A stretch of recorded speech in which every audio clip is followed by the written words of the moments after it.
We are at the Harmony Borax Works here in Death Valley, and that is this area over here. If you had read the plaque that I had posted, if it's even readable, it'll tell you quite a bit about it. But I'll pause this video till we get over to this other plaque and you can see what it says.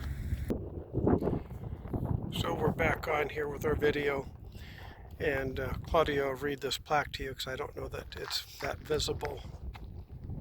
Though steeped in legend, the frenzied search for gold and other metals in Death Valley produced a few fortunes. Borax, the white gold of the desert, ranks as the valley's most profitable mineral. Harmony Borax Works in front of you was one of Death Valley's first borax operations. It operated from 1883 to 1888. The 3/8 of a mile interpretive trail takes you through Harmony Borax Works. A 20-mule team at the Harmony Borax Works about 1885. Some 20-mule teams like this one had varying numbers of animals. So there it is off in the distance. This only had 16. And we pulled up here and we see this group of bikes. These people are biking around. Obviously they're in good shape, pretty cool. I'm impressed. You can see the yellow hills in the background here, and going across there is a road that'll take you out this direction, and you can go through what's called Mustard Canyon. We did that earlier and didn't film that. I think when we're done here we're going to go do that canyon because it was pretty cool. So we're going to go up there and take a look around. We're getting in closer here, and I just wanted to get a little view from this distance.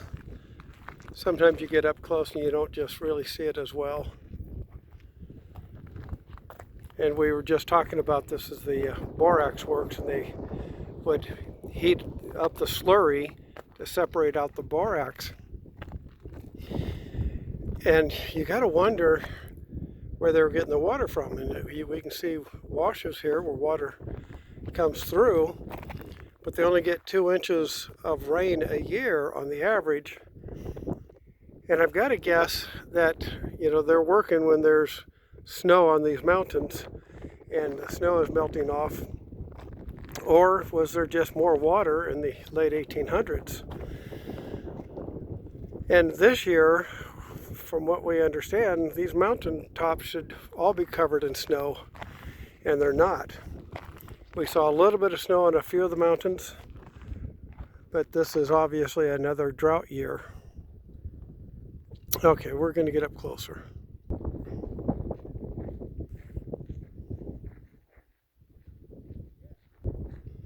So we're back up here,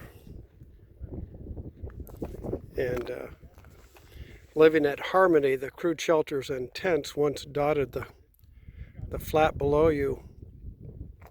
Looking out that direction, you can see some clay brick houses still left over. Assuming it's clay, but brick anyway. The Chinese workers slept and ate there. Other employees lived at what is now Furnace Creek Ranch. And Furnace Creek Ranch is on the other side of this hill here. That actually is our next stop. This 1892 photo taken after the works closed shows the Borax Works in the center of the view and the company village on the flat to the left.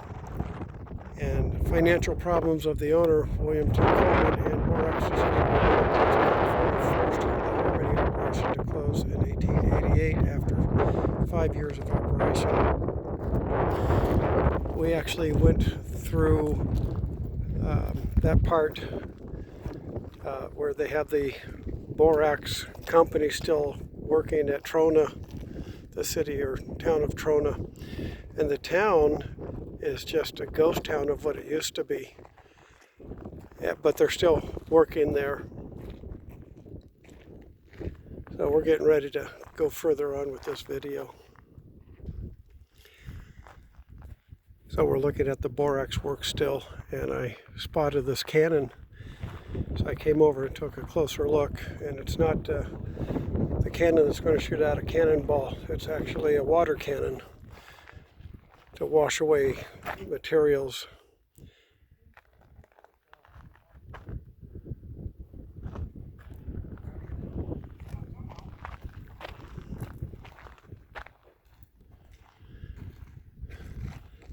Now those are some big wagons there.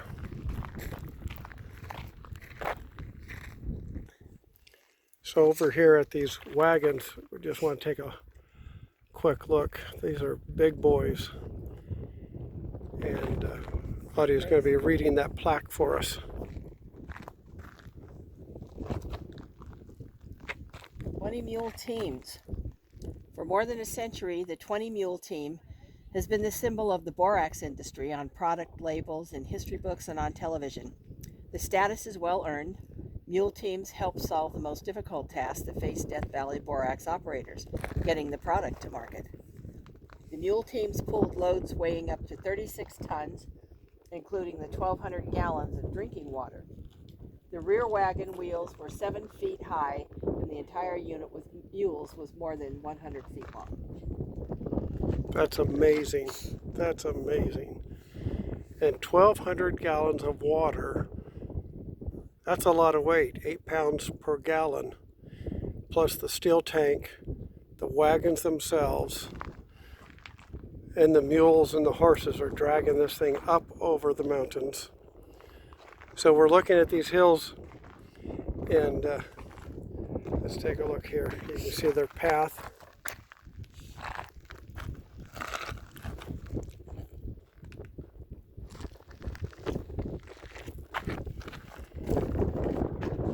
And they came over those mountains. That's incredible.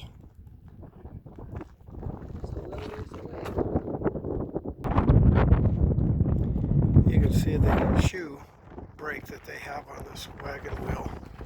I'm going to back up a little bit. Can you imagine the force that you've got to put on that to make this wagon slow down or stop? We're going to get over here and you can see some of the mechanisms. They had to leverage that big beam to push that against that wheel.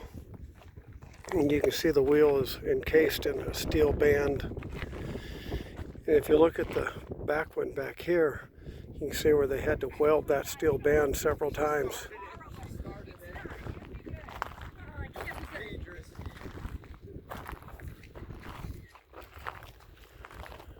Back up a little more. These things are huge. That wheel is 7 feet tall.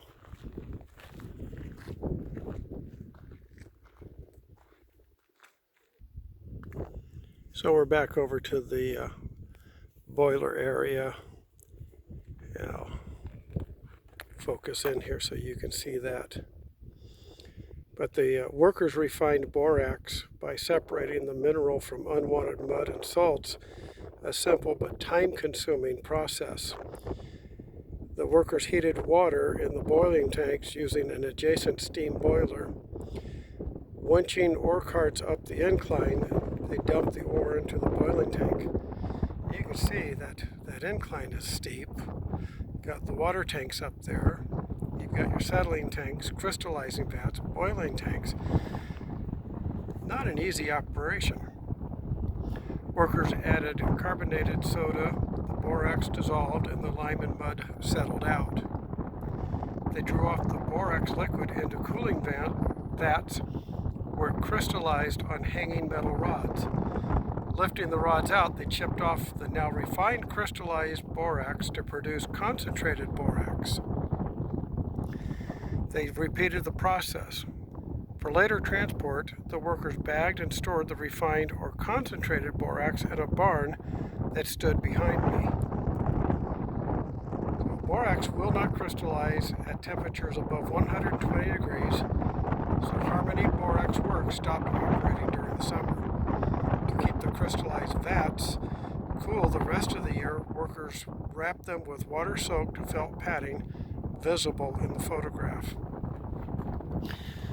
So it can't work or can't crystallize above 120 degrees. So you're boiling it, then you're trying to cool it, but you can't cool it because in the summertime, temperatures around here can be 134 degrees, 120 degrees all day, all night long. Okay, she's clear up there. You know what that means. I've got to move along. So we're back here, and I'll let you read this. I'm not going to read it all, but you can read it. I'll hold it for a while. Of course, you can pause.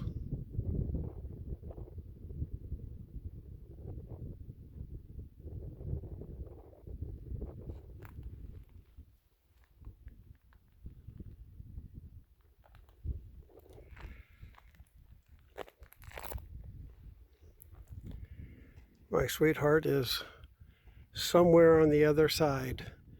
She was flagging me to catch up, and I stopped for another display. See if I can catch up with her. So I found her walking back up this trail. She's checking to see if I'm still alive. But we have another placker, of course.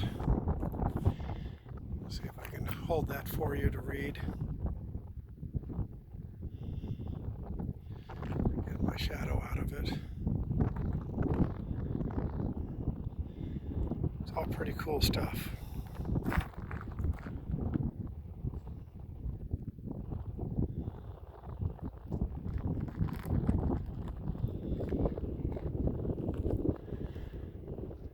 And the wagons are big. Man, those things are big.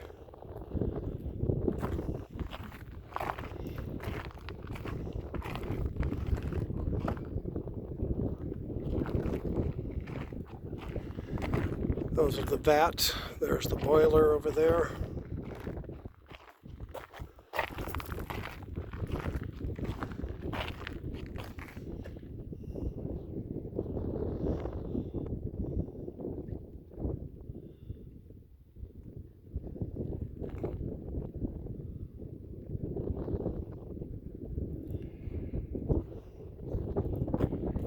Basically, the bricks that I'm looking at is just sand bricks. I don't know if they heated them up or let them dry in the sun.